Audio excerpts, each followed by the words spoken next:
Thank you so much. Music is so much a part of what we do. It is worship. We can find wonder everywhere. It isn't just scientific phenomena that evoke childlike wonder, like our time for all ages, or like seeing a volcano erupting. There was this event on the Big Island the last few weeks, Mauna Loa erupting, that was certainly evoking wonder. I went up to see it. Lots of folks were up there taking pictures. I share this one with you that you may experience some of that wonder. Yes, and not just scientific phenomena evokes wonder. It can be almost anything, big or small. You don't have to see an event to be awed by it. Perhaps it is a sound like jingle bells around midnight on Christmas Eve, or a touch like your brother surprising you from behind as he returns early from war, or a smell as you open the door and catch the wafts of a still baking apple pie, or a taste like a perfectly ripe papaya, or discovering a hint of mint in a Hershey's Kiss. One of my colleagues in New York tells about an experience of wonder.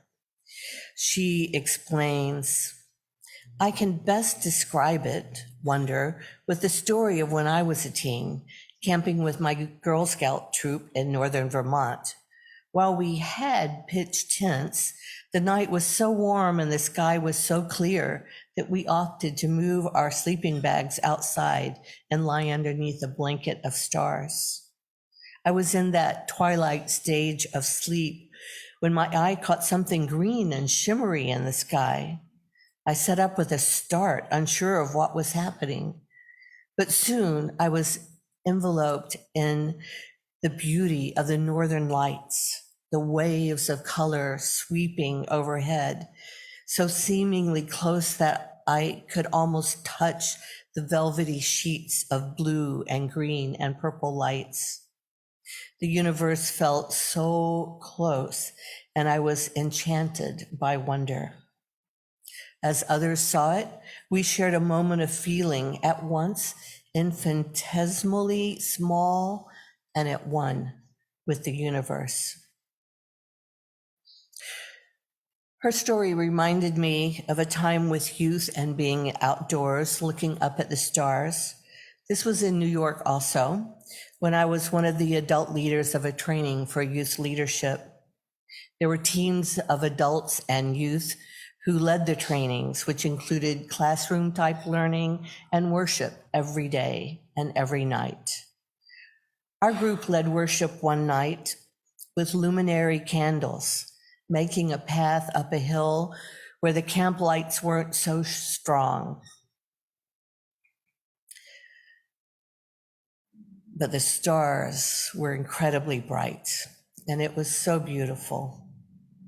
The worship opened up the teens so that there was some very deep sharing that caused us adults to wonder whether there were legal obligations for what we were hearing, specifically sharing about abusive situations with families, deep hurts and deep sharing. My colleague talked also about how childhood and relational trauma can violate boundaries and sense of self, and how restoring the fundamental self sense of boundaries and self, personal rights, identity, voice, space, can bring about more understanding and clarity about what it means to implement self-care in life. The theologian and civil rights leader and one of my heroes, Howard Thurman, encourages us to make room for these moments. He writes, there must be always remaining in every life some place for the singing of angels, some place for that which in itself is breathless and beautiful. It doesn't have to be hard to reclaim space like childlike wonder. It takes a little something like trust or hopefulness. Maybe we call it faith. Faith in what? That's up to you. Faith lets us experience with joy the excitement of anticipation, the element of surprise, the appearance of the unexpected, the seeming impossibility of its happening. Even when we know the truth behind the stories, faith lets us lean just a little bit into the wondrous. Like the stories of miracles we find throughout the world's religions, we are fast approaching the holidays where these miracles appear. We tell the stories of Christmas and Hanukkah in many of our congregations, not because we expect people to believe the miraculous events actually happened.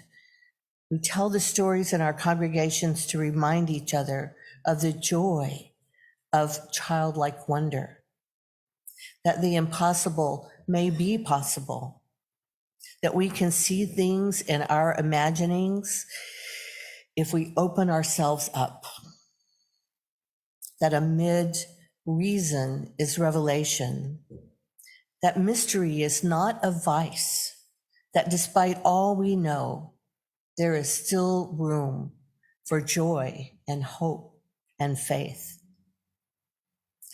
That we are willing to live our lives open to possibility and mystery and awe and childlike wonder. That's the miracle, that we are willing to open our minds and our hearts to possibilities, to new beginnings.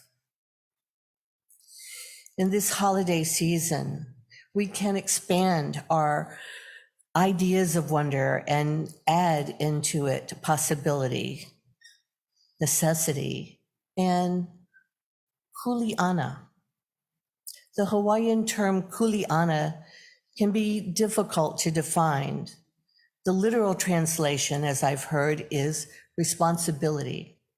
Kuleana means more than that, as it seems to include a broader sense of responsibility, a person's responsibility to themselves and their community. There is a secular children's camp that aims to teach students that their kuleana for themselves will be a foundation to how they can interact with their families and communities. In one stage of growth, the students learn to claim their kuleana by practicing self-honesty, accountability, integrity, and developing healthy coping skills to manage uncomfortable emotions. This is usually evident in the way that their actions and words align. The children were asked to define what Kuleana means to them and how that stage of growth provided skills for life. This is their description. Kuleana means responsibility. Responsibility means taking accountability for your own actions. It applies to life in every single way and every single day.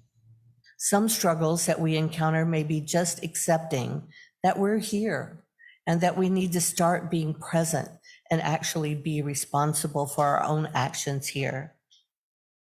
And it also applies to past actions. Kuleana applies very much to how we are in community, especially our religious communities. Events happen that can cause harm to others. Kuleana was a big question for us adult leaders at the youth camp. Balancing Kuleana and wonder is what we are called to do, and especially at this time of year and in our religious homes. Words matter. I am a lover of words, of linguistics. My first career was teaching language, French and German. I love to look at the origins and the parts of words. Religion can be a challenging word for some in Unitarian Universalism. I make peace with it by breaking it down. Means to do again, to repeat. And ligare means to tie together. We can go into this season of wonder, tying back together what has been broken so that we can begin again to imagine and to work towards finding more wonder in our lives and in our world. May it be so.